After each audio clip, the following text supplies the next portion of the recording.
Hi, everyone. My name is Dorian Crutcher. Welcome to the episode of Blockheads, where we're here with the city council member of Berkeley. We're going to be going into his background, talking about his projects he's working on in blockchain to get it integrated into the public space, and his thoughts on the blockchain technology in its current state. Hi, Dorian and Chad and everyone out there. Thank you so much for taking the time to chat with me. I'm a big fan of all your work and NEAR in general. My name is Ben Bartlett. I'm on the City Council of Berkeley. I'm also an attorney and I work in blockchain. I represent blockchain companies and founders and advise venture funds and whatnot. And I help projects get developed. And on the City Council, I'm known for fighting for equity and innovation and essentially leveraging innovation to drive equity. And that's pretty much how I got into the blockchain space on those two fronts. Ben, could you tell us how you got interested in blockchain in the first place? How did you get involved with it? More than that, 13 years ago, someone even said, yeah, you can leverage your laptop to do computations for other people when you're not using it and get paid. And I was like, okay. So I was like, this sounds interesting. I'll do it. I thought it was for laboratory experiments, but it was just. I paid these little Bitcoins, and they were cents at a time, little cents. And I was like, this is interesting, but I don't know what the hell to do with this. It's like a game. And I kind of lost interest in it.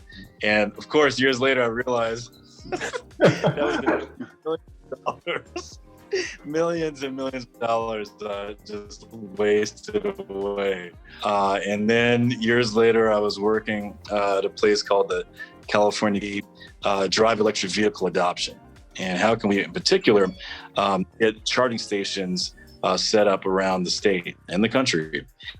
And how can we pay for that, drive a financial regime around it, because the money doesn't make a lot of sense because electricity is so cheap. So we explored creating what we called a solar coin. This is when ICOs were just taking off. I read about it in the paper. And we were going to do a solar coin, then and create an economic model, monetize the electrons. And so people could participate in electron markets. Really cool vision, but we didn't know how to do it or who to talk to. So eventually that fell away. This year we had 2 homeless people die in the streets in Berkeley for these people. But that same year, we were impacted because we rely on what they call tax equity finance. And this is corporations can defray some of their tax debt by investing in affordable housing and renewable energy, things like that. But that year, the tax cuts were so great that the corporations had no incentive to invest in our projects. So we decided to go out to the crowd. We reached out to people and we said, okay, we want to do something involving blockchain and crowdfunding for municipal bonds. And what we came up with were the microbonds.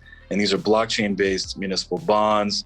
And some of the smartest people in the Bay Area crypto scene helped me come up with it and help design it. And I'm really proud of it. And it's really interesting. This is meant to solve for poverty and for infrastructure needs in general, because the average American is projected to have zero net worth in the next 35 to 40 years. So that's huge scalar poverty. The average American is projected to have a zero net worth within the next 40 years. And I think due to the pandemic, it's been accelerated. So that's a significant issue. And at the same time, the country has trillions and trillions and trillions of dollars of need. Bridges, roads, water, everything needs to be rebuilt. So we figured, okay, well, let's align these two needs with each other. Because right now a bond, the lowest price is $5,000, but the operative lowest price is $100,000. And these go to Wall Street. They buy them up and they get the returns. And they charge high fees, and there's lots of friction points that blockchain can address. Employing smart contracts to issue the coupon payments, et cetera, can make a bond go for $5 or $25. Hence the term microbond. So the vision is for a low-income family to own these $20 bonds tied to a bridge or a toll road or a dam or something, or a renewable energy microgrid, and get returns for 40 years. So that's how you solve for this approaching poverty, while solving for the nation's infrastructure needs. So that's the vision of the microbonds, and it's underway right now. Super excited about it. Man, that's epic. That's incredible. So this aims to like attack that issue of like poverty, you know, zero net worth. Like, so you're saying like, actually, I'm curious when you say like zero net worth, like, do you mean like, like they're like an individual's income, like will no longer like allow them to like save or be like if sufficient to like, you know, meet their own personal needs? Yeah, I'm interested in like what the zero net worth like details are.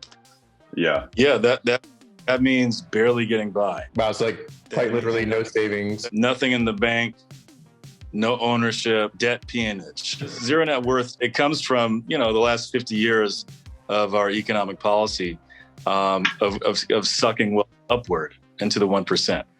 Mm-hmm. That in a nutshell. Due to regressive tax policies, like sales taxes, due to wage depression, due to replacing wage increases with credit. So all those credit cards that gave out in the last 30 years, all their balances coming due. And it comes from globalization and job competition, and then outsourcing work, and then disinvestment in retraining, disinvestment in public education. So it's a magic recipe for really what amounts to a slave class. And that on with momentum that's going to take a lot of effort to correct. And the pandemic, of course, and then the housing crisis, right, of 2008, 2007, that wiped away many of the gains people had made in terms of owning something.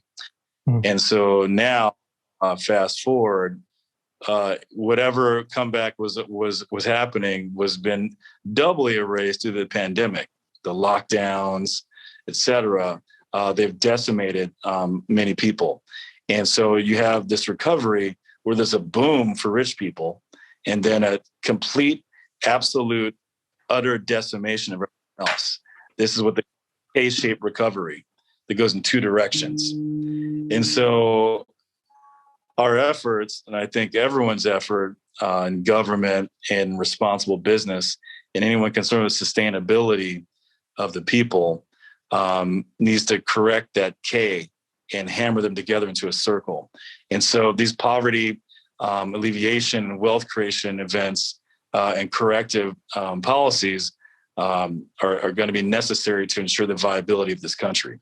Big time. And when you were saying that like people with the microbonds, they would get paid out for like 40 years, you were saying? Could you kind of expand on that? Well, yeah, so it depends, right? On the bonds fund public works, and the government pays the bond. So it could be a 10-year, it could be 40-year, it could be 50-year, it could be 99 years. It all depends. Gotcha. Doing. Mm-hmm. So you can imagine a wastewater treatment facility. So all of these rare earth minerals we're going to be mining for electric cars, mining the metals, right, is extremely water intensive. Billions of gallons of dirty water produced to make the electric batteries for these cars. All that water's got to be treated, just like fracking. Mm. And so that's a huge new opportunity for the government to let people buy into and share into, because companies will be paying to use this water, as will governments to clean it, et cetera. So that's a big one, low-hanging fruit that's on the table right now. And that's aside from everything else, all the housing, all the roads, the sewers. The country has not been rebuilt and since the last iteration post-World War II. So everything needs to be rebuilt. I'm curious on like what are like some of the challenges you feel like will be standing in your way of like making this dream become like a reality. So the pilot we're going to do is going to be just for a few $1 million. There was talk of a fire truck, talk of our local Berkeley microgrid and renewable energy small grid connecting a few city buildings. And I think that's going to be fine because, we've got it approved by the city council. They'll market it out to the community and then to the crypto world at large. And I think it's going to succeed in a pilot level because of the interest will be so great. And the bond should sell out in a tenth of a second when it hits the larger crypto buying market. But my goal is to go beyond the insular world of crypto people with their complicated past logins and stuff, and open to the people. The promise of crypto and the promise of Web3, right, is to use technology to benefit humanity and open up access. Whereas the last iteration of the internet had the effect of constricting access and it's consolidated in 5 big companies who get all the revenue, right? So this Web3 promise, this internet of money, it should be democratizing money. And I know that's the goal. So the challenge will be for an interface that works for ordinary people. And right now it doesn't exist. So I'm hopeful that the vendor that gets this will inspire others, or they themselves will adopt a more user-friendly approach to engaging in cryptocurrency. Sweet. How will you tackle the challenge of introducing like the average everyday person into your project and product? Like say people like us. Well, so I mean, it'll take lots of communication. I did it on the local level in Berkeley. Yeah. Because they were right. They thought it was the dark web and thought it was Bitcoin, and I had to educate the town elders on the benefits and how the democratizing money is good for everyone. And then I went around the world talking about this for about a year. I spoke in other countries and I helped them do it. Other countries did it on a larger level, right? Banks did these bonds, these crypto bonds. The UN did these crypto bonds in about 8 or 9 countries. And I spoke to mayors throughout the United States, governors, interested politicians throughout many states in the country. So I've done a lot of this selling, and I think when Berkeley does its first offering and they see how easy it is and how it can work, that'll be a lot of the selling itself, and then the rest of it will be communicating it to ordinary people, saying, listen, there's a way for you and your family to own a piece of this country and get paid. And it's just like crypto, but none of the downside because it's a guaranteed bond. So I think I can make the case, provided it's easy to use. And that I'm going to keep saying this over and over. I'm saying this for years. The blockchain world and crypto is great for relieving friction among legacy institutions. However, the friction that's inherent in the blockchain applications right now is too great to do the mission of helping ordinary people get out of poverty. Mm-hmm. Yeah, that makes sense. Like, at least like with Near, trying to like make it easier for the end user, right? It's like our goal is make it easier for the end user. But I still find that like even while I try like to explain like blockchain to my friends or people who like I run into, like I often like met with like a lot of confusion at first, saying like, Dorian, what is a blockchain? What is cryptocurrency? Like, how does it all work? Like, I don't understand like any of it. Like, how do I even like get involved or buy like an Ether or Bitcoin or Near token or like whatever cryptocurrency? There's like, I'm finding there's still like a lot of questions and mystery like around it. And I'm curious, it's like, do you like when you're communicating like, so how do you like when you're talking about communicating to like the general public or communicating to like just like every man, like do you have like your plan like laid out for that? Is it gonna be like a city meeting, or is it gonna be like some sort of like thing people can sign up for to learn more about? Or do you have like what's your plan for that aspect so far? Yeah, first of all, I want to say that I definitely appreciate Near protocol. Near is one of the blockchain companies making an effort to be accessible to people with its ease of use and its user interface. I really appreciate that. And that makes me want to bet on there for the long term too. And not that I'm giving financial advice, I'm just saying I believe in the company. So eventually it's all the above, right? It's town halls, it's going to churches, it's talking. And, I think it's easy to relate because everyone knows Bitcoin. Everyone knows Bitcoin made a lot of money for a lot of people, and it's cryptocurrency. So it's easy to translate that knowledge into this new thing, these crypto bonds, we can call them, right? I call them microbonds, but whatever. So translating it to crypto bonds, these are government instruments to just like assets for your family, and it's easy to use, easy to buy. Blockchain is just the stuff beneath it to make it seamless and automated, and to make it work better for you. I leave it real simple. I talk about the outcomes, and if they explain what blockchain is, I say, well, if you've ever had to do a shared document where you write together on a Google document, that's what it is.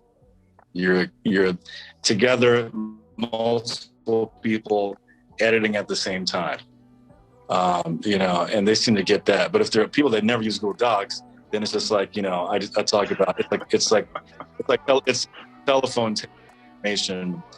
Everybody on the phone sharing the same information to each other, and nice. then that locks it up. That locks it up. And they say, okay, that's a great whatever. way of putting it. Yeah, so I'm curious, how would you like to see the community or people, are there ways people can get like involved with your project if they're interested, like right now? Are there ways people can like help out or support you? Like, how can we all get connected to you? Yeah, well, definitely, I need all the support I can get because this is a big revolution. Right now, the city has closed the RFP. 11 or 12 teams applied. They're going to choose a team, and then that team's going to go out and issue these microbonds. It's going to be a big marketing push. It'll be nuts. But the larger goal for myself is to take these lessons and export them to the world, because I really want to achieve this revolution in money. So everyone who wants to help me, just come on board. Let's do it together. That's how we got this far. And I think for the next level, which is going to be global offerings, where people in Kenya and Somalia are helping to fund desalination projects, around the Horn of Africa, and people around the world scattered, all a part of the same project finance team. That's the next vision of this, because just as America is looking at an average net worth of zero, half of the world is going to be without water in the next 40 years. So we got to get serious about desalination, bringing new technologies in, and financing these very expensive projects to bring water to the people. And so that's where this has to go to. So anyone interested in helping drive that conversation and create the next financial engine of inclusion and environmental repair, get with me. And you can email me, bennybartlett@gmail.com. You can find me on LinkedIn. This is Ben Bartlett. Yeah. Email, LinkedIn. Cool. Yeah, we'll have Ben's email, LinkedIn in the description for this video. Everyone's like, check cool. out and get involved. And yeah, thank you for offering that and for giving way for people to get in touch with you. So yeah, your long-term goal is to see this go global, to see like this project, this technology, like help not just like the US, but in other countries. Something I'm kind of curious is it's like for Berkeley's like hub, like for Berkeley, like what makes Berkeley best suited to like test out this new technology? Well, so Berkeley is great for this application because we pride ourselves in being innovators. Mm-hmm. The university here, we have our own element, Berkeleyum. But on the social front too, Berkeley, helped launch so many innovations from for like the Black Panthers came from here and in Oakland. We created the free speech movement. We created disability rights. We created the local food revolution. We created neighborhood recycling. We created property assessed clean energy, PACE financing, which is where you pay for solar panels on your house using your property taxes, right? And that's gone from Berkeley to being a multi-billion-dollar industry. So we pride ourselves on these innovations that also help people, and we embrace that whenever we can. So this is par for the course for our brand. I don't know if you answer this question or not. It's okay if you can't. But do you know if there's like a timeline on like when microbonds might be available to the public to be able to purchase? And is that like is there portal to purchase these, like depending on like which team wins, like, you know, I guess the contract or however the negotiations are settled? Yeah, so it's been 5 years. We passed the initial legislation to create this 5 years ago. Holy crap. It's been moving slow. The finance department was great. You know, the bankers on Wall Street that worked with us were like trying to stall it. And then the pandemic hit. And so that knocked it out for a year. But now it's fully on board. They've seen the market mature. They have confidence. And the RFP is designed so that the team will have a legacy bank with them to guarantee it. So there's no fear on the city's part for our credit rating, et cetera. So I think at this point, the team will be chosen over the next 2 or 3 months.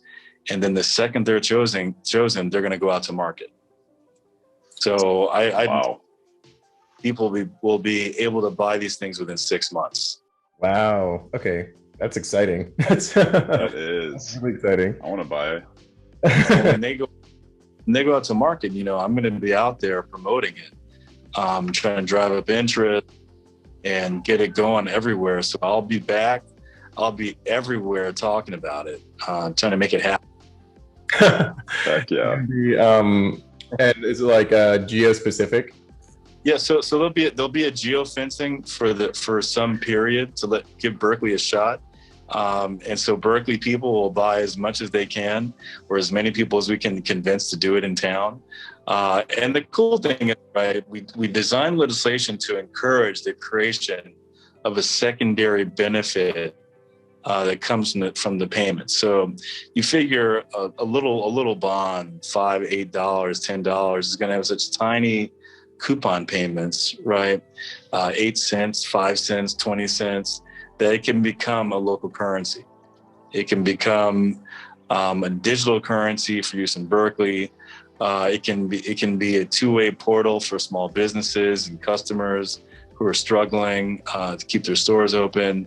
It can be a thing for homeless people or for kids. So we asked the applicants to come up with a really creative, socially beneficial use case for the tokens.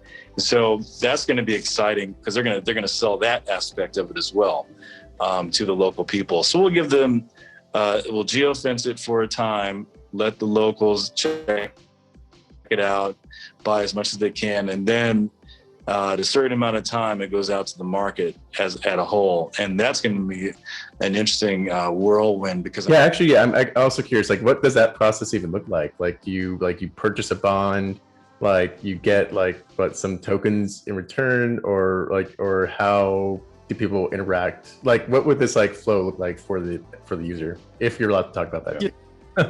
These are just like normal bonds, right? Oh, But they're digital, and a bond is a loan.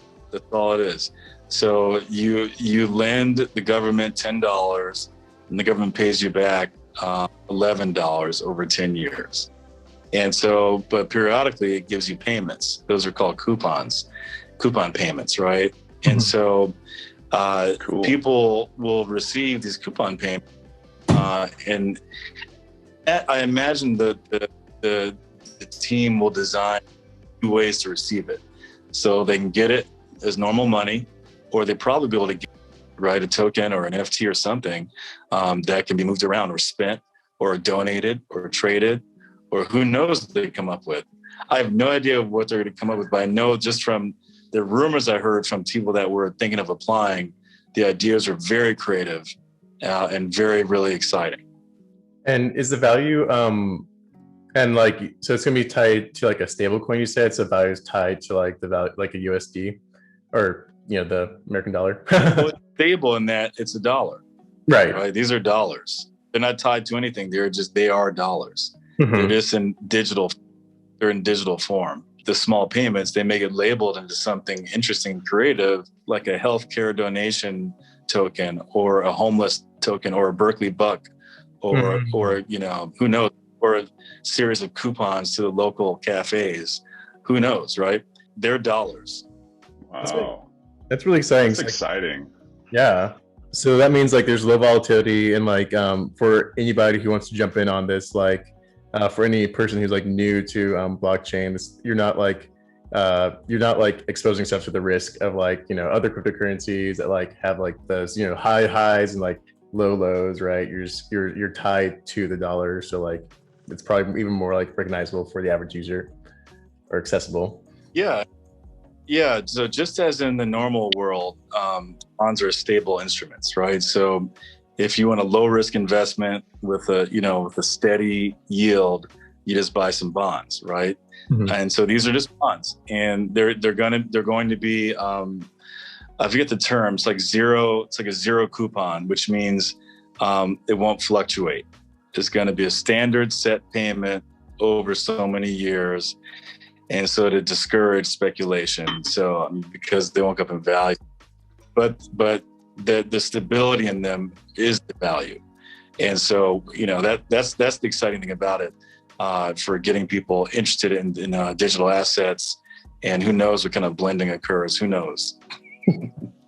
I'm really excited. Yeah, I'm really excited to see how this like changes like Berkeley's communities over the next few years, what public services will be revitalized, and the way that people think too. Like it gives a great opportunity for people to think differently and to maybe invest their money in their city and earn a return on it, and then have some coupons and some coins, and maybe you could spend the coupon at like a certain coffee shop, and maybe you meet someone there, and that's nice, and it just the helping of people, because that's what we all are trying to do, is sell people. And clearly you're really trying, especially with this new technology, because I feel like a lot of people can just look down negatively at like blockchain or cryptocurrency and think that it's like this weird scary thing, but really it's the future, and it's here to stay. Like NFTs are huge right now, and it's only just starting, so I'm really stoked for this. I want to email you after and freaking see how I can help and kind of get started, because it's either now or never, in my opinion. And especially with you talking about desalination in Africa too, that's like finally, like, and our water, like the water and the treatment facilities, like these are all, they're huge things that are going to need to be done in the future, but that no one really likes talking about. So it's nice that you're bringing this up as well, Ben. Very, very stoked. Yeah, thank you. The mobile phone revolution, personal communication tied to now money. And so, this is a new era of decentralization and shared power and inclusion. Absolutely. Oh yeah. And it's going mainstream now. Like Trevor Noah was just like, had this whole like on NFTs like a few weeks ago. Like I think SNL did it a few months ago. Like it's no longer, it's kind of cool seeing it's like no longer like just like a niche like thing in the corner of like the internet. It's like it's actually out there, and people can get involved if they want to. Like this could be a way for people to gain funds or gain traction, and like hopefully like helping out like more homeless people too. I can see that being a thing. In Berkeley, Oakland, San Francisco, it's pretty serious. So that's pretty exciting to see possibility for alleviation to that issue too. Oh no, I was going to say, yeah, you're right. I mean, California has as many as 500,000 homeless people. This goes back to infrastructure as well. the current generation that's coming up, the millennials, is the biggest generation in human history. It dwarfs the baby boomers. And so, but they have not built out more housing for people, poorer or have mental problems or struggling. You are competing for a housing unit and you lose that race. And once you're out, it's all part of the same deal, expanding infrastructure and making it work for more people. If you think about that, yeah, the sheer number, like the housing market is so competitive, the homeless rates increasing, this could definitely solve this could definitely help at least alleviate some of those issues. I didn't even know the millennials were the biggest generation in history. That's actually. Yeah, I didn't know that either. Even more than the baby boomers, oh yeah, it's wild to think about. That's why your generation was out in the streets last year, in 50 states. That's never happened. What were the big things that you really needed from a blockchain company that was going to be some huge deciding factors? Because this is a huge deal and there's a fair amount of really good blockchain companies out there. So I'm curious what may have swayed you or what was what you liked about some compared to wanted everyone to apply. So we designed the offering to encourage teams to work together, to team up. Figured that even if, a new blockchain company didn't have the track record, they could partner up with someone who did. And we also wanted them to have a legacy bank with them to guarantee the bonds in case they don't sell. And we wanted them to have some nonprofit partnership to figure out the best way to have the secondary use of the bond instruments, right? That's what I mentioned, the local currencies or homeless aid or whatever. So we weren't concerned with it. We just wanted we wanted the checklist of things: security, ease of use, traceability, trackability, because we wanted the bonds to be remain with the rightful owner. And if they get stolen, be destroyed and replaced easily, and a platform that could handle the demand and have the ability to market the instruments. So we just had this checklist of those seven qualifications, and we wanted people to form up partnerships to make it work, because we wanted new people, right? We wanted people that are trying hard to make their dreams come true have this chance at becoming world famous. That's new teams with diverse teams, and in Berkeley we have a whole checklist too. You gotta have diversity. You gotta have women. You gotta not be involved in guns and oil.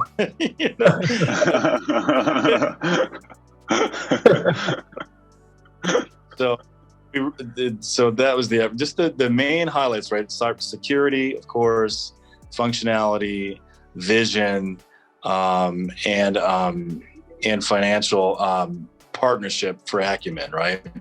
And that's all we put out there. And so I've not seen the applications yet. I won't see them until they choose them.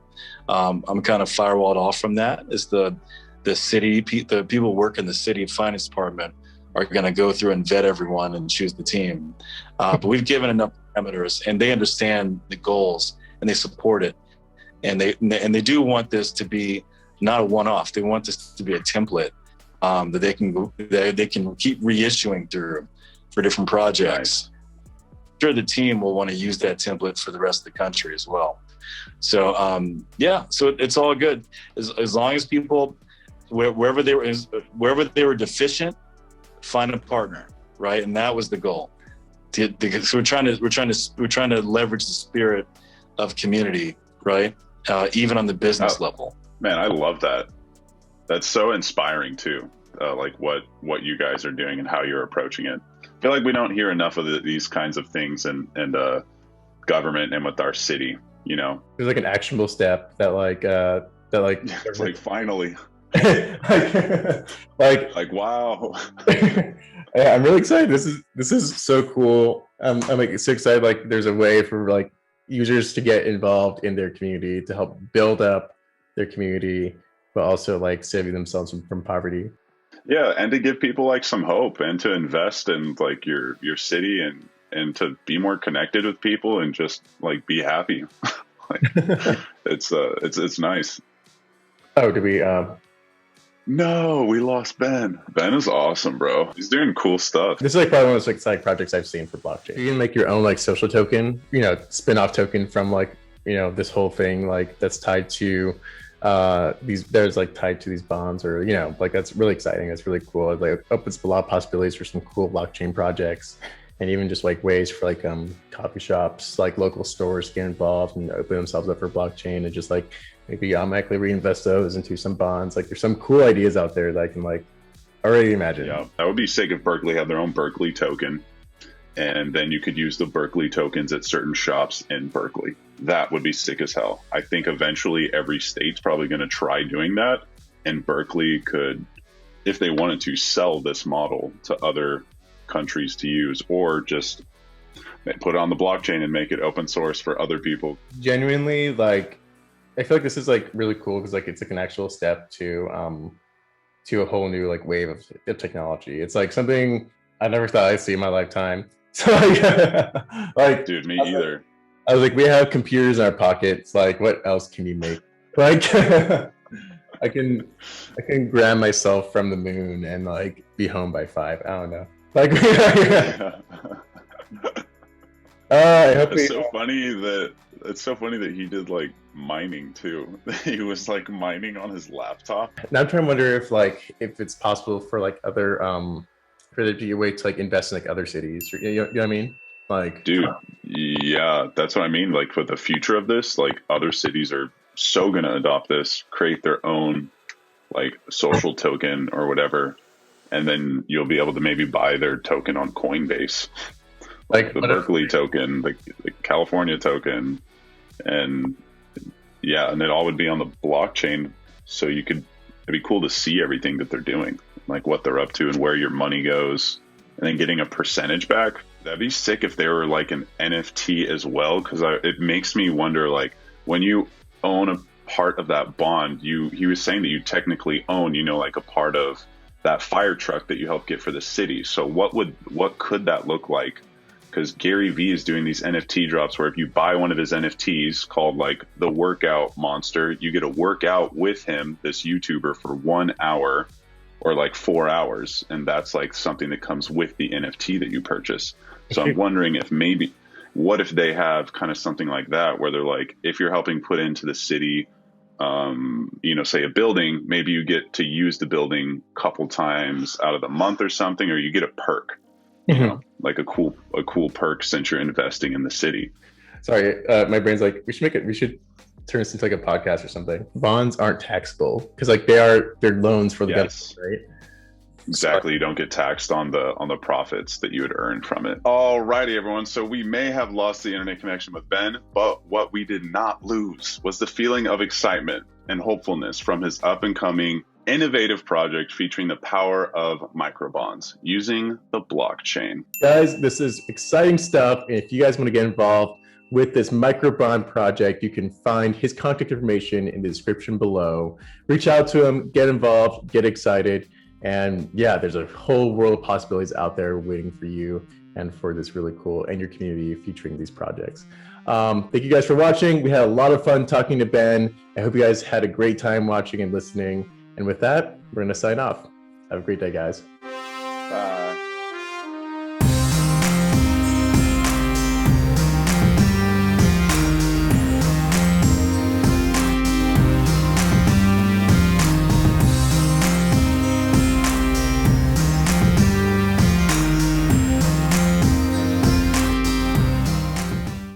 Someone even said, yeah, you can leverage your laptop to do computations for other people when you're not using it and get paid.